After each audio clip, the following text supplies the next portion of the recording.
Family, हमारे YouTube channel में आप सभी का स्वागत करती हूँ। हर हर महादेव, जय माता दी।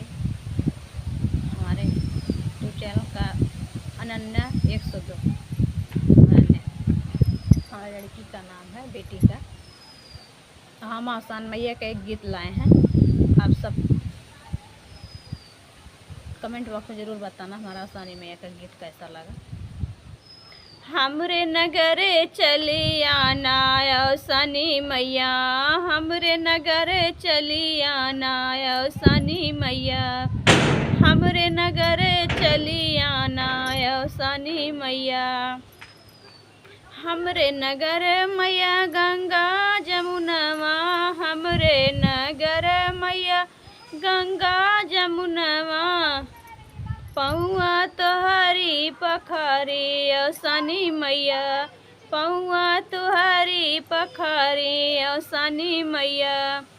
हमरी नगरे चली आना सनी मैया, हमरे नगरे चली आना सनी मैया। हमरे नगर मैया सात सुहागिन, हमरे नगर मैया सात सुहागिन। अलता तोहरे लगई है सनी मैया, अलता तोहरे लगई है सनी मैया। हमरे नगरे चली आना सनी मैया, हमरे नगरे चली आना सनी मैया। हमरे नगर मैया लैया चनवा, हमरे नगर मैया लैया चनवा।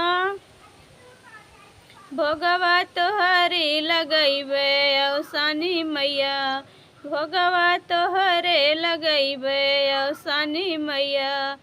हमरे नगरे चली आना सनी मैया, हमरे नगरे चली आना सनी मैया, हमरे नगरे चली आना सनी मैया। नमस्ते दोस्तों, हमारा सनी मैया का गीत कैसा लगेगा आप सब ज़रूर कमेंट बॉक्स में ज़रूर बताना। प्लीज़ दोस्तों ज़रूर बताना।